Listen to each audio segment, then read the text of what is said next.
Hallelujah. Emmanuel. God's people, shalom on you. May the Lord Jesus Christ bless you all and keep you safe. परमेश्वर का धन्यवाद करते हैं एक बार फिर से इस संडे लाइव सर्विस में क्राइस्ट मुक्ति द्वार फेलोशिप प्रभु यीशु मसीह के नाम से आपका स्वागत करता है। और आप सब लोग जो ऑनलाइन सर्विस में हमारे साथ जुड़े हैं और जो लोग जुड़ने वाले हैं आते रहेंगे, उन सबका स्वागत है। इससे पहले कि हम आज की सभा को शुरू करें, आइए प्रार्थना में जाएंगे। आदरणीय पिता, प्रभु यीशु मसीह के नाम से हम आपका धन्यवाद करते हैं क्योंकि आप इसके योग्य परमेश्वर हैं। धन्यवाद देते हैं आज के इस नए दिन और नई सुबह के लिए, पुनरुत्थान के दिन के लिए जिसमें हमें शामिल किया गया है। प्रभु के दिन में हम शामिल हुए पिता परमेश्वर, हम आपका धन्यवाद करते हैं। आज की आराधना को, आज के संदेश को प्रभु आप आशीष दें ताकि सब बातों से आपको महिमा मिले और कलीसिया की आत्मिक उन्नति होने पाए। प्रभु यीशु मसीह के नाम से पिता इस प्रार्थना को हम मांगते हैं, आमीन।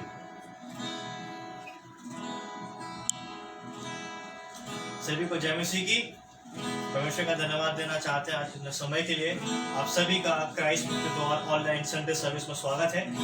आइए हम लोग अपने स्थानों में ही प्रभु यीशु मसीह को धन्यवाद देंगे और पवित्र आत्मा की मदद सहायता को मांगेंगे कि हम प्रभु यीशु मसीह पर ध्यान लगा सकें और उसको सच्चा आदर, सच्ची महिमा दे सके अपने जीवनों से।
परमेश्वर का धन्यवाद करते हैं एक बार फिर से आज के इस नए दिन के लिए।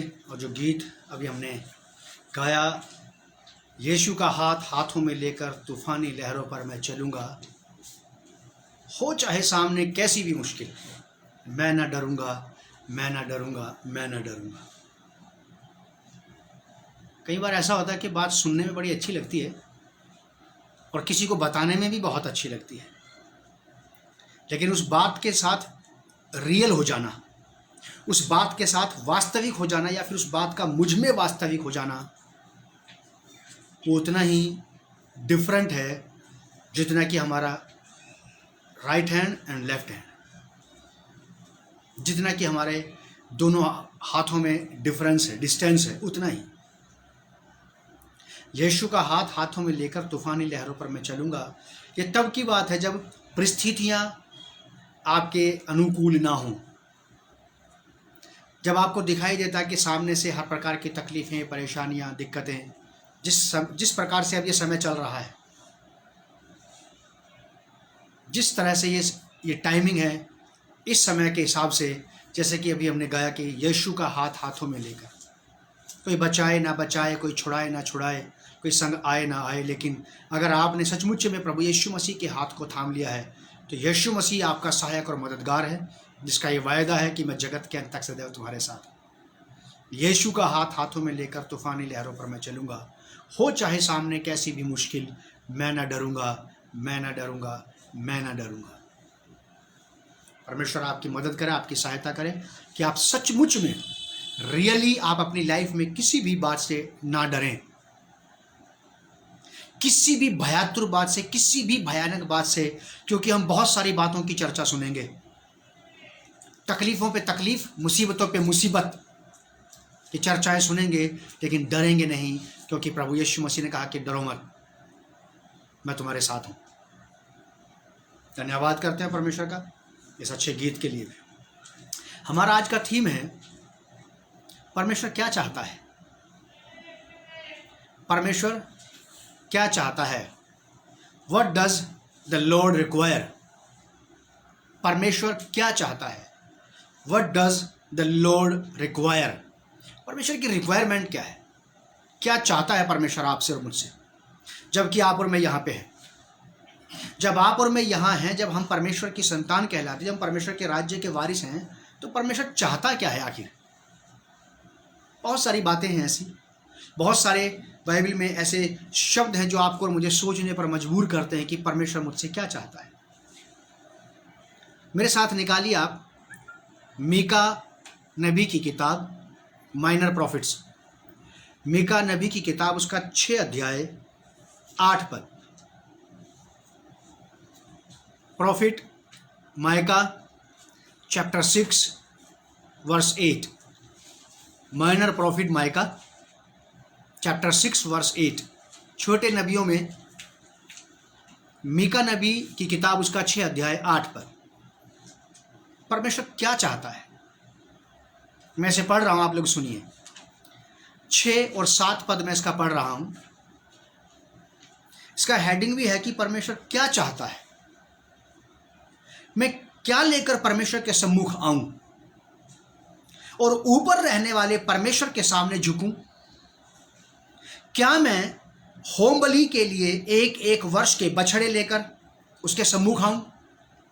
क्या यहोवा हजारों मेढ़ों से या तेल की लाखों नदियों से प्रसन्न होगा? क्या मैं अपने अपराध के प्रायश्चित में अपने पगलेठे को या अपने पाप के बदले में अपने जन्माए हुए किसी को दूं? आखिर मैं क्या करूं ऐसा कि परमेश्वर मुझसे प्रसन्न हो जाए? आखिर मैं क्या करूं मेरे अपराध को, मेरे पाप को, मेरे गुनाह को मिटाने के लिए, ढांपने के लिए, परमेश्वर के सामने से हटा देने के लिए? 6 अध्याय के 8 पद में लिखा है, बहुत ही सरल शब्दों में लिखा है, बहुत ही बेहतरीन बात है। ऊपर की 2 बातों का उत्तर है ये। वर्स 8, लाइफ टाइम अगर आप याद रख सके, अपने जीवन भर तो इस बात को याद रखिएगा। मीका 6 अध्याय 8 पद में परमेश्वर की ये आपसे रिक्वायरमेंट है, ये मांग है उसकी, ये चाहत है। परमेश्वर क्या चाहता है? ये चाहता है, हे मनुष्य, वह तुझे बता चुका है कि अच्छा क्या है, और यहोवा तुझसे इसे छोड़ और क्या चाहता है कि तू न्याय से काम करे। Church of God, God's people, आपसे यह चाहता है परमेश्वर। हे मनुष्य, वह तुझे बता चुका है कि अच्छा क्या है, और यहोवा तुझसे इसे छोड़ और क्या चाहता है कि तू न्याय से काम करे और कृपा से प्रीति रखे और अपने परमेश्वर के साथ नम्रता से चले। अपने परमेश्वर के साथ नम्रता से चले। ये आपके और मेरे लिए व्यवहारिक दिशा निर्देश है परमेश्वर की ओर से, जो एक नया जन्म पाए हुए विश्वासी में by nature, by habit, by attitude होना चाहिए। ये चाहता है परमेश्वर। परमेश्वर ये चाहता है। बाइबल में साफ शब्दों में ऐसा लिखा है, नबी कह रहा है, हे मनुष्य, वह तुझे बता चुका है कि अच्छा क्या है, और यहोवा तुझसे इसे छोड़ और क्या चाहता है कि तू न्याय से काम करे और कृपा से प्रीति रखे और अपने परमेश्वर के साथ नम्रता से चले। परमेश्वर आपको और मुझे ये बातें बता चुका है। अब इन बातों को अगर मान लीजिए परमेश्वर ने आपको और मुझे बता दिया है, पवित्र शास्त्र में तो आप और मैं इसको बार बार इसको पढ़ सकते हैं, लेकिन परमेश्वर ने अगर आपको ये बात बता दी है तो वो आपके सामने इसको बार बार रिपीट नहीं करेगा, क्योंकि वो एक बार आपको ये वाली बात बोलने के बाद फिर आपको धीरज से बैठ करके आपको ऑब्जर्व करता रहेगा। वो हमें चेकआउट करता रहेगा, हमें देखता रहेगा क्या हमने उसकी बात को अपने जीवन में पहला स्थान दिया है, क्या हमने उसकी बात को माना है। मैं कुछ दिन पहले ऐसे अपनी स्टडी कर रहा था, एक बात मेरे सामने उजागर हुई परमेश्वर का वचन पढ़ते पढ़ते। ऐसे ही आप विश्वास रखते हैं परमेश्वर पर, मैं भी विश्वास रखता हूं। आप और मैं हम विश्वास रखते हैं परमेश्वर पर, मैं विश्वास करता हूं। आप इस बात को कैसे प्रूफ करेंगे कि आप विश्वास करते हैं? How to you will prove your faith upon the Lord? परमेश्वर पर आपका विश्वास है, आप परमेश्वर पर विश्वास रखते हैं, कैसे? How to you will prove? कैसे प्रूव करेंगे आप? बहुत सारे लोग हैं यहाँ जो आज मुझे सुन रहे हैं, मुझे देख रहे हैं। शायद इसके बाद भी कुछ लोग देखेंगे जो टाइम पे नहीं आ सकते या टाइम पे आना पसंद ही नहीं करते हैं, वो लोग बाद में देख लेंगे। जो देखेंगे ये सवाल उनके सामने भी ऐसे ही बना रहेगा। यदि आप विश्वास करते हैं परमेश्वर पर, आप ये कहते हैं, मैं भी कहता हूं कि मैं परमेश्वर पर विश्वास रखता हूं, कैसे प्रूव करेंगे आप इसे अपनी डेली लाइफ में? उसकी बात को मानकर। मैं परमेश्वर पर विश्वास रखता हूं और बहुत सारी बातें परमेश्वर ने मुझसे कही हैं इस पवित्र शास्त्र बाइबल के माध्यम से। उसने आपको और मुझे बहुत कुछ कहा है, बहुत सारी बातें हैं इसमें आपके और मेरे लिए, और हम इसी बाइबल के परमेश्वर पर विश्वास करते हैं। हम बाइबल के परमेश्वर पर विश्वास करते हैं, हम बाइबल के परमेश्वर के विश्वासी हैं। इस बात को हम कैसे प्रकट करेंगे अपने आसपास के लोगों में? How to we will prove? उसकी बात को मान करके। आपका उसकी बात को जितना ज्यादा मानना है उतना ही ज्यादा यह बात प्रकट हो जाएगी कि आप परमेश्वर पर बिलीव करते हैं। यह है ये बात। कोई भी व्यक्ति, दुनिया का कोई भी व्यक्ति जो ये कहता है कि मैं परमेश्वर पर विश्वास करता हूं, आप उससे पूछेगा कि आप अपने विश्वास को कैसे प्रकट करेंगे, कैसे आप लोगों को दिखाएंगे, बताएंगे कि आप परमेश्वर पर विश्वास करते हैं। उसके पास बहुत सारी बातें हो सकती हैं, हो सकता है शायद वो आपको ये वाली बात भी कह दे कि उसकी बात को माने जाने के द्वारा से मैं प्रकट कर सकता हूं। I will prove by the obedience I am a believer of God. मैं आज्ञाकारिता के द्वारा से इस बात को प्रूव कर सकता हूं, उसकी बात को माने जाने के द्वारा से प्रूव कर सकता हूं कि मैं उससे प्रेम करता हूं या उस पर विश्वास करता हूं। यहां साफ शब्दों में ऐसा लिखा, 3 बातें यहां पे, बहुत इंपॉर्टेंट बात नबी लोगों को बता रहा है। मीका 6 अध्याय 8 पद, हे मनुष्य वह तुझे बता चुका है। अच्छा क्या है? परमेश्वर की वचन के द्वारा से आप और मैं जान चुके हैं, समझ चुके हैं कि सही क्या है और गलत क्या है, अच्छा क्या है और बुरा क्या है, क्या करना चाहिए क्या नहीं करना चाहिए, क्या बोलना चाहिए क्या नहीं बोलना चाहिए, कैसे बोलना चाहिए कैसे नहीं बोलना चाहिए, कहां जाना चाहिए कहां नहीं जाना चाहिए, कहां होना चाहिए कहां नहीं होना चाहिए, किन बातों में शामिल होना चाहिए किन बातों में शामिल नहीं होना चाहिए, वो आपको बता चुका है। अब देर किस बात की है? किससे पूछने की आवश्यकता है? बाइबल स्पष्ट शब्दों में बताती है, लिखा कि हे मनुष्य वह तुझे बता चुका है कि अच्छा क्या है और यहोवा तुझसे इसे छोड़। परमेश्वर आपसे और मुझसे इसके अलावा कुछ नहीं चाहता। क्या चाहता है? कि तू न्याय से काम करे, न्याय से काम करे और कृपा से प्रीति रखे और अपने परमेश्वर के साथ नम्रता से चले। ये परमेश्वर के लक्षण, परमेश्वर के गुण हैं। अगर मान लीजिए आप ये वाले काम अपने जीवन से पूरे कर रहे हैं, आपके जीवन प्रतिदिन के जीवन से ये चीजें बाहर दिखाई देती हैं, तो ऑटोमेटिकली लोग इस बात को समझ जाएंगे, गॉड इज लिविंग यू, परमेश्वर आप में जीता है, परमेश्वर आप में चलता फिरता है, परमेश्वर आप में से होकर के लोगों के साथ बातें करता, लोगों के साथ व्यवहार करता, लोगों के साथ परमेश्वर अपने रिश्ते निभाता, लोगों पर परमेश्वर आप में से होकर के अपने आप को रिवील करता है। हम में से कोई भी व्यक्ति ये कह सकता है बड़ी आसानी से, दुनिया का कोई भी व्यक्ति कह सकता है कि मैं विश्वास करता हूं परमेश्वर पर। आप उससे पूछिए कि आप अपने विश्वास को कैसे प्रकट करेंगे। अगर वो कुछ और बातें बोले तो आप उसको बोलिएगा कि सही है आपकी सारी बातें, लेकिन अगर आप उसकी बात को नहीं मानते हैं, you will never prove you are a faithful person of God, you are a believer of God. Without faith, without obedience आप प्रकट नहीं कर सकते। आपके मेरे लिए बड़ा मुश्किल है ये बात प्रकट करना कि आप परमेश्वर की बातों पर विश्वास करते हैं, परमेश्वर पर विश्वास करते हैं। यहां 3 बातें। पहली बात, वो तुझसे इसे छोड़ो। क्या चाहता है? कि तू न्याय से काम करे। धार्मिकता और न्याय परमेश्वर के सिंहासन का मूल है। परमेश्वर धार्मिक पिता है, न्यायी परमेश्वर है। बाइबल में जब भी परमेश्वर ने लोगों को ताड़ना दी, जब भी परमेश्वर ने लोगों को दोषी ठहराया, उनके पापों का न्याय हुआ, कई बार बाइबल में ये बात अक्सर आई कि परमेश्वर न्याय करता है लेकिन दया भी करता है।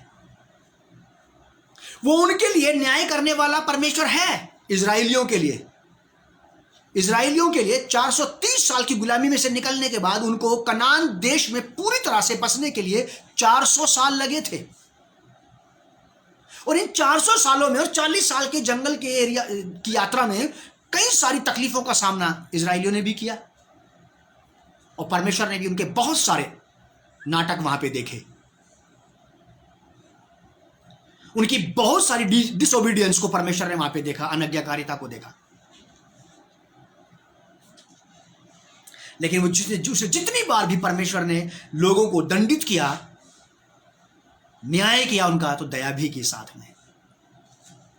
बाइबल पढ़ने वाले लोग इस बात को जानते हैं कि सालों को उसने दिनों में ठहरा दिया था कि इतने साल तक ये विपत्ति तुम्हारे ऊपर रहेगी, लेकिन मैं इन सालों को दिनों में कन्वर्ट कर देता हूं कि ये साल नहीं, प्रत्येक दिन के हिसाब से होगी। वो दयालु है, लेकिन याद रखिएगा कलीसिया, न्यायी परमेश्वर है।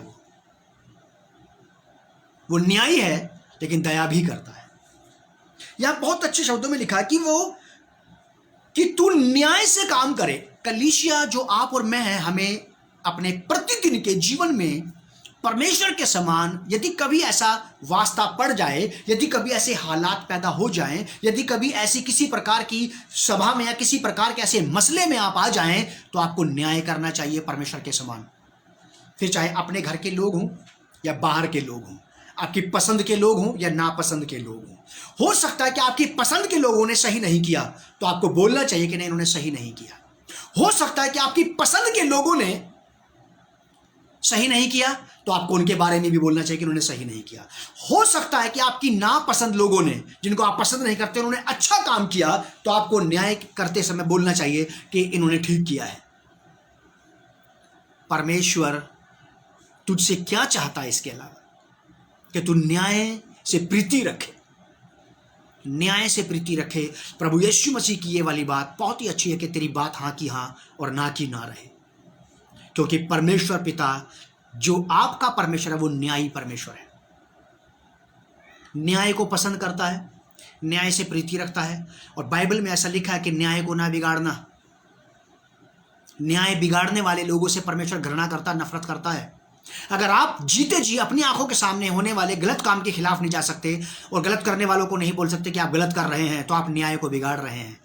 और उस वक्त आपको ये बात समझ में आ जाना चाहिए, you are not lover of God. अब आप परमेश्वर के प्रेमी नहीं रह गए, you are the lover of the people. अब आप तो मनुष्यों से प्रेम करने वाले हो गए बस। बहुत ही केयरफुल होने की आवश्यकता है गॉड्स पीपल को। कलीसिया को, विश्वासियों को बहुत चाव चढ़ा रहता है कहने का we are the people of God. बुरा नहीं है, बहुत अच्छी बात है, तो बहुत ही गर्व की बात है अपने आप में पूरी दुनिया में यह कहना कि मैं परमेश्वर का जन हूं। लेकिन परमेश्वर के जन में यदि परमेश्वर का कोई भी स्वभाव नजर नहीं आ रहा है, व्यवहार में, बोली भाषा में, योजनाओं में, चाहे वो सबके सामने बनाई गई हो, छिपके बनाई गई हो, how to you can say I am a man of God? कैसे कह सकते हैं आप कि मैं परमेश्वर का जन हूं या मैं परमेश्वर का भय मानने वाली महिला हूं? परमेश्वर तुझसे इसके अलावा क्या चाहता है कि तू न्याय से काम करे। न्याय परमेश्वर एक्सपेक्ट करता है, चाहता है आपसे कि आपको न्याय करना आना चाहिए, अपनों में भी और परायों में भी। और न्याय करने का मतलब ये नहीं होता कि आप मार डालें किसी को। न्याय करने का मतलब ये होता है कि आप न्याय तो करें लेकिन दया भी रखें साथ में, हम्बली, बहुत ही प्रेम और दया के साथ आप किसी का न्याय कर सकते हैं। नहीं, आपने गलत किया, आपको ऐसा नहीं करना चाहिए। क्योंकि धार्मिकता और न्याय परमेश्वर के सिंहासन का मूल है, ऐसा लिखा है बाइबल में। बाइबल पढ़ने वाले लोग इस बात को जानते हैं। धार्मिकता और न्याय परमेश्वर के सिंहासन का मूल है, origin of the God's throne. परमेश्वर के सिंहासन का जो मूल है, उसकी दो चीजें, जड़ जो है, न्याय करना और दया करना। कि तू न्याय से काम करे और कृपा से प्रीति रखे। आपको न्याय करना चाहिए हर एक व्यक्ति के साथ, अपनों के साथ, परायों के साथ, जानों के साथ, अनजानों के साथ, नयों के साथ, पुरानों के साथ, चाहे कैसे ही क्यों ना हो। न्याय की बात करिए, आप न्याय को मत बिगाड़िए। आप ये कहकर के चुप हो जाएं या ये सोचकर के आप चुप हो जाएं कि हमारी आत्मिकता खराब हो जाएगी इसमें।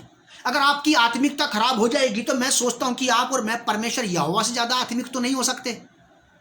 ये तो परमेश्वर का वचन खुद ही कह रहा है कि आप न्याय करो। परमेश्वर ने दुनिया भर के लोगों को न्याय किया, उसकी कौन सी आत्मिकता खराब हो गई परमेश्वर की? ये झूठ है, ढोंग और पाखंड है कि जब न्याय की बात की जाती है तो आत्मिक लोगों की आत्मिकता हर्ट होती है। ऐसा नहीं होता। न्याय की जो आवश्यकता, न्याय की जो डिमांड है, न्याय की जो मांग है, अगर आत्मिक लोगों से नहीं होगी तो फिर कौन करेगा? जो परमेश्वर की आत्मा के अनुसार चलते हैं, परमेश्वर की आत्मा से भरे हुए लोग हैं, वो परमेश्वर की आत्मा के अनुसार न्याय करें। गलत होने की कोई बात ही नहीं है इसमें। परमेश्वर आपसे ये चाहता है। संसार तो नहीं कर सकता, लेकिन मैंने कलीसिया में भी बड़ा भयंकर अन्याय देखा है। ऐसा सत्य के पक्ष में लोग बोलते नहीं हैं, सच के पक्ष में बोलते नहीं, चुपचाप बैठ के तमाशा देखते रहते हैं। कलीसियाओं में मैंने देखा है। हम बाहरी संसार की बात नहीं कर रहे, हम बाइबल के वर्ल्ड की बात कर रहे हैं। We are talking about the God's world, परमेश्वर के संसार की, परमेश्वर के जगत की, बाइबल के जगत की बात कर रहे हैं। बाइबल में लिखा है ऐसा कि परमेश्वर इसके अलावा तुझसे क्या चाहता है कि तू न्याय करे, न्याय से प्रीति रखे, न्याय से काम करे और कृपा, दया से प्रीति रखे। दया को, कृपा करने को बिल्कुल मत हटाओ आप अपने पास से। बहुत सारे बिलीवर्स और नॉन बिलीवर्स पर आपको दया करनी पड़ेगी। उन पर भी जो दया के योग्य हैं, उन पर भी जो दया के योग्य नहीं है, उन पर भी जिन्होंने आपका कोई नुकसान नहीं किया और उन पर भी जिन्होंने आपका नुकसान आपके फेस टू फेस आकर के किया है, आपको उन पर भी दया करनी ही पड़ेगी, क्योंकि परमेश्वर आपसे यही चाहता है। यदि मान लीजिए इन व्यवहारिक चीजों में, इन आत्मिक चीजों में हम चूक जाएं, how to we can say we are the people of God? कैसे कहेंगे आप कि परमेश्वर ने संसार से हमें चुना है? साहब, we are the chosen people of God.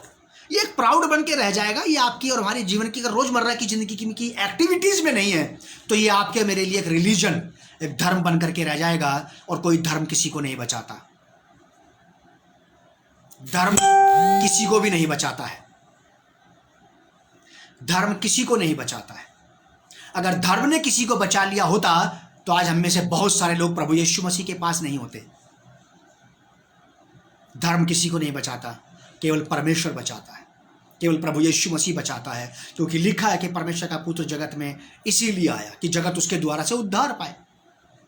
क्या हमारे पास पहले धर्म नहीं था? बहुत बढ़िया, अच्छे से था, फर्स्ट क्लास तरीके से था, हम उसका पालन कर रहे थे, बढ़िया तरीके से करते थे हम उसका पालन। हमारी नजर में तो वही सब कुछ था।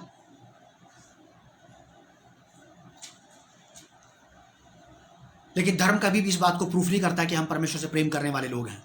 एक्टिविटीज प्रूफ करेगी, हमारी व्यवहारिकता इस बात को प्रकट करेगी कि हम परमेश्वर के लोग हैं। लिखा है कि तू न्याय से काम करे और कृपा से प्रीति रखे, कृपा से प्रीति रखे और अपने परमेश्वर के साथ नम्रता से चले। कृपा से प्रीति रखिए आप, कृपा करने से प्रेम रखिए आप। कृपा को अपने जीवन से कभी दूर मत जाने देना। दया को, दयालुता को, अनुग्रह को, अनुग्रहकारिता को कभी भी अपने जीवन से अलग मत होने देना, कभी मत होने देना। क्योंकि परमेश्वर के ये लक्षण है, ये परमेश्वर के गुण हैं, तो परमेश्वर के बच्चों में भी पाए जाने चाहिए। आप और हम अपने घर में पैदा होने वाले बच्चों के फेस में किसी ना किसी का फेस ढूंढ लेते हैं। नाना का, नानी का, दादा का, दादी का, मम्मी का, पापा का, ताऊ का, चाचा का, किसी भी अपने नियरेस्ट, किसी भी रिलेटिव का, किसी भी अपने करीब के रिश्तेदार का। आदतों में, स्वभाव में, उसके बालों में, नैन नक्श में किसी ना किसी को ढूंढ ही लेते हैं। क्या ये वाली बात आपको मुझे कब समझ में आएगी कि हमारे स्वभाव में, हमारे व्यवहार में लोग परमेश्वर को ढूंढ लेंगे? मान लीजिए कोई बच्चा है, उसका फेस कट उसके दादाजी से नहीं मिलता और वो ये बच्चा चिल्लाता रहे सब लोगों के सामने, जमाने की दुनिया में कहता रहे कि मेरा फेस मेरे दादा से मिलता, मेरा फेस मेरे दादा से मिलता। जिन लोगों ने उसके दादा को देखा है वो जानते हैं कि इसके दादा का फेस ऐसा था ही नहीं। पता नहीं बच्चा फिर भी क्यों बोलता रहता है कि मेरा फेस मेरे दादा से मिलता है। हम में से बहुत सारे लोग चिल्लाते रहते हैं, we are a people of God, we are a people of God, we are a people of God, लेकिन गॉड के लक्षण तो नजर नहीं आ रहे। प्रेम, दया, तरस, कृपा, भलाई, वो तुझसे इसके अलावा क्या चाहता है? हे मनुष्य, वो तुझे बता चुका है कि तुझे क्या करना चाहिए। हमारा थीम है आज का, परमेश्वर क्या चाहता है। What does the Lord require? क्या चाहता है परमेश्वर प्रतिदिन के व्यवहारिक मसीह जीवन में? वो हमसे यही चाहता है, वो हमसे यही चाहता है कि हम कृपा से प्रीति रखें, न्याय से काम करें। तीसरी और आखिरी बात, और अपने परमेश्वर के साथ नम्रता से चलें। आपको और मुझे परमेश्वर के साथ बड़ी विनम्रता से, बड़े आदर के साथ चलने की आवश्यकता है। नम्रता से आप और मैं अपने हृदय में कठोरता लेकर के, कड़वाहट लेकर के, अपने मन में निराशा लेकर के, उदासीनता लेकर के, अपने मन में किसी के प्रति किसी भी प्रकार की बुराई को लेकर के आप परमेश्वर के साथ वॉक नहीं कर सकते। कैसे चलेंगे आप परमेश्वर के साथ अगर हमारे मन में बहुत सारी वो चीजें जो परमेश्वर को पसंद नहीं है? घंटों परमेश्वर के साथ बिताते हैं आप और मैं, बिना परमेश्वर के स्वभाव के।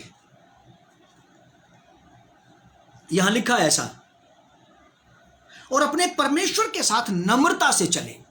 आप लड़िए मत परमेश्वर से, झगड़िए मत, डिसओबीडिएंट के द्वारा आप उसका निरादर मत कीजिए, अपने गलत व्यवहार के द्वारा से उसका निरादर मत करिए। आप गलत बातें बोल करके भी आप उसका निरादर मत कीजिए। आपके पास पूरा हक और अधिकार है परमेश्वर से उन बातों के विषय में चर्चा करने का जिन बातों को आप चाहते हैं वो नजर नहीं आ रही हैं। आपके पास पूरा अधिकार है परमेश्वर के वचन के अनुसार, वचन के बाहर नहीं। जिन बातों की इजाजत परमेश्वर का वचन आपको देता है, आप वचन के फ्रेम में रह करके उन बातों के साथ, उन बातों को लेकर के परमेश्वर से बात कर सकते हैं। लेकिन जिन बातों की इजाजत परमेश्वर का वचन आपको और मुझे नहीं देता, उन बातों के विषय में हम परमेश्वर से कोई चर्चा नहीं कर सकते, नाराजगी नहीं दिखा सकते। आपको याद है एक घटना बाइबल की? जरूर याद होगी, अब मैं बताऊंगा तो और अच्छे से याद आ जाएगी। सूरीफिनी की जाति की एक औरत थी जिसकी बेटी में दुष्टात्मा समाई थी, और वो स्त्री प्रभु यीशु मसीह को बहुत देर से उसके पीछे पीछे जा रही थी। वो ये चाहती थी कि प्रभु यीशु मसीह उसकी लड़की को चंगा कर दे। यीशु मसीह से उस लेडी ने बात की अपनी बेटी के बारे में, जबकि वो अन्य जाति की स्त्री थी। तो प्रभु यीशु मसीह ने उस स्त्री से कहा कि हे नारी, लड़कों की रोटी लेकर के कुत्तों को देना उचित नहीं है। यीशु मसीह का कहने का मतलब यह था कि लड़कों का मतलब था जो उसके घर के बच्चे थे। फर्स्ट ऑफ ऑल परमेश्वर अपनी कलीसिया के लोगों का भला करना चाहता था, अपने लोगों का, अपने निज प्रजा का, अपने लोगों का। यीशु मसीह ने कैसी बात कही उस औरत को। एक भयंकर डिस्कशन इस बात के ऊपर हो सकता है। उस स्त्री से कहा कि लड़कों का जो हिस्सा है, जो first priority of God's people है, उसको लेकर के दूसरे लोगों को देना यह उचित नहीं है। उस स्त्री ने बिल्कुल बुरा नहीं माना साहब, उसका बिल्कुल अपमान नहीं हुआ, उसे बिल्कुल हर्ट नहीं हुआ, उसने कोई नाराजगी यीशु मसीह के साथ नहीं जताई, क्योंकि वो जानती थी कि इससे नाराज होने में मेरा कोई फायदा ही नहीं है, क्योंकि मेरी जिंदगी की गुजर बसर तो इसी से होगी, तो इससे नाराज होने से कोई फायदा नहीं है। लोग कहते हैं सांसारिक लोग इतने चालाक हैं, आप और हमारे अंदर संसारिकता भी पाई जाती है। हम इतने चालाक, इतने होशियार हैं कि जब किसी आदमी से हमें काम होता है, वो हमें ना भी पसंद हो तो भी जी सर, जी भैया जी, जी आंटी जी, ऐसे करके एक सिंपल बात कहते हैं, जब अपना हाथ पत्थर के नीचे फंसा हो तो पत्थर से लड़ना नहीं चाहिए, बड़ी आराम से खसका के अपने हाथ को बाहर निकालना चाहिए ताकि किसी प्रकार का नुकसान ना हो। वो सूरीफिनी की जाति की औरत इस बात को जान गई थी कि मेरा काम इसी से हल होगा और मैं इससे लड़ नहीं सकती, मैं इससे नाराज नहीं हो सकती हूं, मैं इससे अपसेट नहीं हो सकती हूं, मैं इसकी बात से डिसअपॉइंट नहीं होंगी, क्योंकि ये निराशा मुझे इससे दूर ले जाएगी और मेरा काम कभी नहीं बनेगा। और यीशु मसीह ने उस स्त्री के धीरज को देख करके, विश्वास तो था ही वहां पे, लेकिन उसके पेशेंस को देख करके, उसकी बर्दाश्त को देख करके यीशु मसीह ने कहा कि जा, तेरे इसी विश्वास के कारण तेरी लड़की चंगी हो गई है। उस लेडी ने यीशु मसीह को बोला कि प्रभु, कुत्ते भी तो लड़कों की मेज के नीचे का चूर चार खा के जिंदा रहते हैं। हम में से कितने लोग होंगे इतना विनम्रता वाला जवाब यीशु मसीह को देने वाले? कितने लोग होंगे हम में से ऐसे in the church of God? यीशु मसीह की कलीसिया में इतने ऐसे कितने लोग होंगे जो इतनी विनम्रता भरा, इतना आदर पूर्वक जवाब तब दे पाए जब उसकी प्रार्थना का उत्तर ना आए। इसे कहते हैं विनम्रता से चलना उसके साथ। Walk with God with humbleness, humbly walking with God, बड़ी विनम्रता से, बड़ी दीनता से परमेश्वर के साथ चलना। 3 बातें, बहुत ही बिगेस्ट बातें हैं ये। यहां लिखा है वर्स 8 में, मीका नबी की किताब उसका 6 अध्याय 8 पद में लिखा है, हे मनुष्य, वह तुझे बता चुका है कि अच्छा क्या है, और यहोवा तुझसे इसे छोड़ और क्या चाहता है कि तू न्याय से काम करे और कृपा से प्रीति रखे और अपने परमेश्वर के साथ नम्रता से चले। यहां पे 3 बातें हैं, ये 3 बातें हैं। फर्स्ट पॉइंट, ये व्यवहारिक निर्देश है, आप इसे लिख लें। व्यवहारिक निर्देश, प्रैक्टिकल कमांड है ये आपके लिए। हमारे प्रतिदिन के मसीह व्यवहारिक जीवन में ये चीजें पाई जानी चाहिए। यशाया नबी की किताब उसका 1 अध्याय 17 पद, आइजाया चैप्टर 1 वर्स 17, यशाया 1 अध्याय का 17 पद, यहां साफ शब्दों में लिखा है, भलाई करना सीखो। इसे एक्सरसाइज करना पड़ेगा, सीखने वाली बात है ये।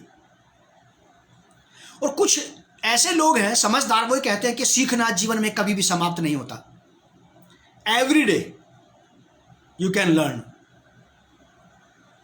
हर दिन आप सीख सकते हैं, और आप किसी भी उस चीज को तो नहीं सीख सकते जिसे आप प्रैक्टिस नहीं करते हैं।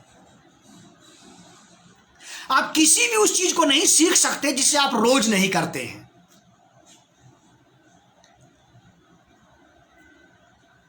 कुछ भी जो आप सीखना चाहते, जो आपको सीखना चाहिए, अगर आप उसे रोज नहीं करते हैं, यू कांट लर्न दैट। आप उसे नहीं सीख सकते। लिखा है भलाई करना सीखो, यत्न से न्याय करो। न्याय करने में यत्न का मतलब होता है प्रयास करना चाहिए आपको न्याय करने का। अगर आपसे कोई बात पूछी जाए, अगर आपसे कहीं पे कोई सलाह ली जाए, किसी मसले में अगर आपको शामिल किया जाए, तो आपको वहां पे बात को सुन करके, सारी बात को समझ करके हाँ को हाँ, ना को ना कहना आना चाहिए।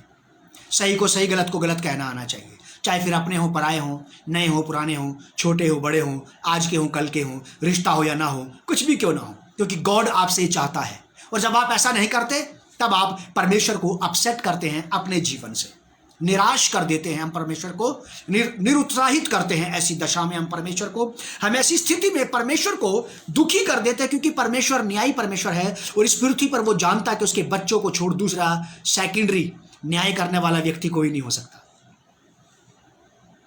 आप परमेश्वर से प्रेम करते हैं, आप परमेश्वर पर विश्वास करते हैं, कैसे प्रकट करेंगे? उसकी बात को माने जाने के अलावा आपके मेरे पास कोई दूसरा रास्ता नहीं है ये बात प्रकट करने का कि आप परमेश्वर पर बिलीव करते हैं। साफ शब्दों में लिखा है भलाई करना सीखो, यत्न से न्याय करो। न्याय, उपद्रवी को सुधारो। उपद्रवी जो उपद्रव करते हैं, अन्याय करते हैं, जो लोग गलत तरीके से किसी चीज को करते, किसी काम को करते, फिर वह चाहे धार्मिकता का हो, चाहे सेवकाई का काम हो, चाहे मिनिस्ट्री शुरू करने का काम हो, अगर उपद्रव करके, विरोध करके, विद्रोह करके उस काम को किया जा रहा है और आप भी वहां पे हैं, तो आपको रोकना चाहिए, बोलना चाहिए कि आप गलत तरीके से भला काम कर रहे हैं। काम तो सही है, लेकिन तरीका गलत है आपका। अगर आप नहीं कह रहे हैं कुछ भी, तो इसका मतलब आप उसमें शामिल हैं और आप में परमेश्वर का अंश या आप में परमेश्वर का वंश नहीं है। भलाई करना सीखो, यत्न से न्याय करो, उपद्रवी को सुधारो, अनाथ का न्याय चुकाओ। ये कलीसिया से रिक्वायरमेंट है। हे मनुष्य, परमेश्वर तुझे बता चुका है कि तुझे क्या करना चाहिए। विधवा का मुकदमा लड़ो, अपनी जेब से पैसा लगा के, अपना टाइम लगा करके। हम में से बहुत सारे लोग इस चीजों को ये करके छोड़ देते हैं, अरे छोड़ो, इसमें हमारा क्या काम है, हमारा कोई काम इसमें नहीं है। होशिया नबी की किताब 6 अध्याय 6 पद, होशिया चैप्टर 6 वर्स 6,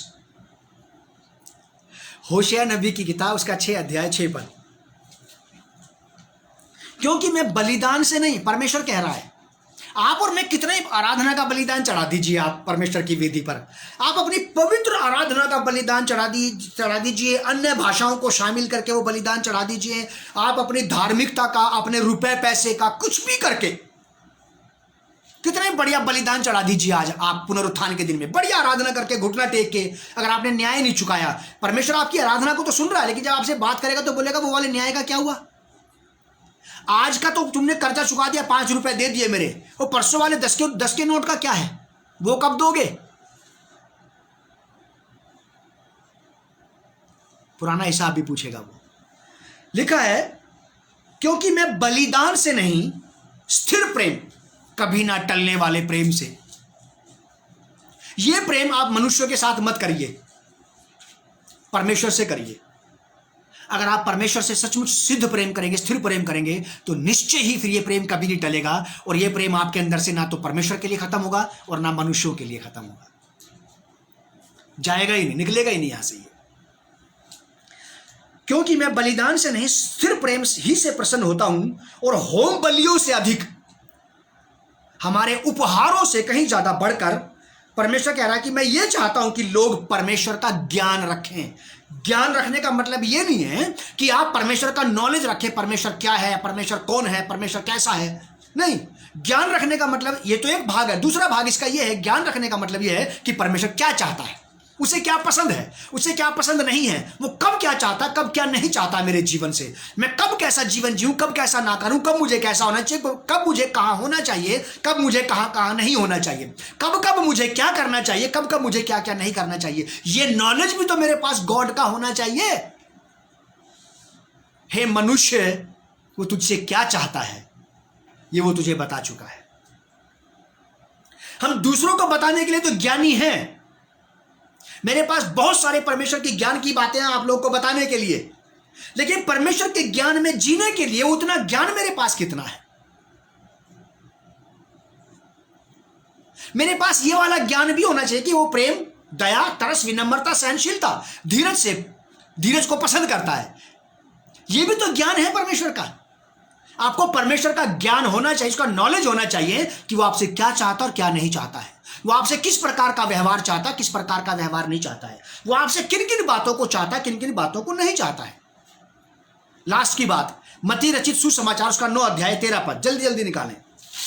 मत्ती रचित सुसमाचार 9 अध्याय 13 पद 9:13 में यहां पे प्रभु यीशु मसीह कहते हैं, इसलिए तुम जाकर इसका अर्थ सीख लो, मैं बलिदान नहीं परंतु दया चाहता हूं।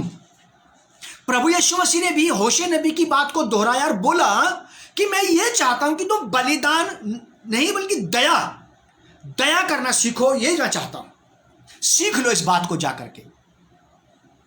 23 अध्याय का 23 पद, book of Matthew chapter 23 verse 23 लिखा है ऐसा, यहां पे मेरे साथ निकालिए आप। मत्ती रचित सुसमाचार 23 अध्याय का 23 पद, हे कपटी शास्त्रियों और फरीसियों, तुम पर हाय। प्रभु यीशु मसीह कह रहे हैं, ये ज्ञानी विद्वान लोग थे, ये परमेश्वर के वचन के जानकार लोग थे, व्यवहारिक लोग थे, रोज परमेश्वर के वचन की बातें करते थे, डिस्कशन करते थे, बहुत सारी बातें अपने माथे पे लिख के लगा लिया करते थे, अपने बाजू पे, अपने घर की अलंग पे, अपने घरों में आयतें लगा के रखते थे। आप मेरे पीछे देख रहे हैं लगी हुई, हमारे घर में लगी हैं ऐसे ही। इन आयतों का कोई औचित्य नहीं बनता, इनका कोई मायने नहीं बनता अगर इनका प्रभाव मेरे दिल दिमाग पर, मेरे जहन पर, मेरे ख्याल पर, मेरे रूह पर नहीं है तो। लिखा है, हे कपटी शास्त्री और फरीसियों, तुम पर हाय, तुम पुदीने और सौंफ और जीरे का 10वां अंश तो देते हो, छोटी चीजों का 10वां अंश। मैं उन लोगों को भी कहना चाहता हूं जो ये सोचते हैं कि वो दशवांश देकर के बहुत बड़ा तीर मार रहे हैं, मैं आपको भी बताना चाहता हूं कि दशवांश देना ये एक बात है, लेकिन आज्ञाओं का पालन करना ये दूसरी रिक्वायरमेंट है। आप और मैं दशवांश देकर के न्याय नहीं खरीद सकते। हम दशवांश देकर के परमेश्वर की आंखों पर ऐसी पट्टी नहीं बांध सकते हैं कि अब वो मेरे किसी भी बात को, मेरी किसी बुराई को ना देखे। लिखा है कि हाय तुम पर, तुम पुदीने और सौंफ और जीरे का दशवांश तो देते हो। यीशु मसीह के टाइम तक लोग दशवांश देते थे, क्योंकि प्रभु यीशु मसीह यहां पे ये बात दोहरा रहे हैं, और जितने विश्वासी इस बात को कहते हैं कि दशवांश देना पुराने नियम की बात थी, नए नियम की बात नहीं है, तो यहां पे यीशु मसीह अपने जीते जी अपने पृथ्वी पर के दिनों में दशवांश की बात कर रहा है। इसका मतलब यीशु मसीह के टाइम तक भी परमेश्वर के भवन में दशवांश आया करता था। यीशु मसीह ने मना नहीं किया इसे। अगर आज कोई व्यक्ति मुझे सुन रहा और ये सोचता है कि यीशु मसीह के टाइम पे दशवांश की बात नहीं है, तो ये गलत शिक्षा है। यीशु मसीह के टाइम तक भी दशवांश था और यीशु मसीह ने दशवांश देने को कभी भी मना नहीं किया। आगे देखिए क्या लिखा है, परंतु तुमने व्यवस्था की गंभीर बातों को अर्थात न्याय और दया और विश्वास को छोड़ दिया है। चाहिए तो था कि तुम इसे भी करते रहते और उस दशवांश देने को भी बंद ना करते। जो लोग दशवांश देते हैं वो न्याय करना बंद कर देते हैं, जो न्याय करते, आज्ञा का पालन करते हैं, वो दशवांश देना बंद कर देते हैं। एक टांग से चल रहे हैं उछल कर। परमेश्वर ने 2 टांगे दी हैं, दोनों से चलने का प्रयास करें आप और मैं। तो मेरा कहने का अर्थ यहां पे ये है, जो लोग दशवांश भी देते हैं उनके लिए भी परमेश्वर के वचन की ये रिक्वायरमेंट है कि चाहिए तो ये था कि तुम न्याय, दया और विश्वास को भी ना छोड़ते। और परमेश्वर आपसे और मुझसे इसके अलावा और क्या चाहता है, ये आज आपके मेरे लिए एक बहुत बड़ी बात है। जीने का एक नया विषय आप और मुझे मिल गया है कि तू न्याय से काम करे, कृपा से प्रीति रखे और अपने परमेश्वर के साथ नम्रता से चले। नम्रता से चलने का मतलब होता है परमेश्वर के साथ एक आदरणीय वॉक करना, उसकी बात को मानते हुए उसकी बातों को पहला स्थान देते हैं। परमेश्वर आप लोगों को बहुत आशीष दे और संभाल के रखे, और परमेश्वर की शांति आपके देह प्राण आत्मा में काम करे, वास करे। आप आसपास की इस पैंडेमिक चीज़ों से बिल्कुल ना घबराएं, बिल्कुल ना डरें। यहोवा आपके साथ है, लेकिन आप उसकी आज्ञाओं का पालन करने में जीवन व्यतीत करें। परमेश्वर आपको संभालेगा। पवित्र पिता, मैं आपका दास होने के नाते इस कलीसिया को यह आशीष देता हूँ कि आज से हम में से हर एक आपके वचन के मुताबिक न्याय से काम करे, कृपा से प्रीति रखे, और आपके साथ विनम्रता और आदर के साथ अपना मसीह जीवन व्यतीत करे। प्रभु यीशु मसीह के नाम से इस प्रार्थना को हम मांगते हैं, आमीन। God's people, shalom on you.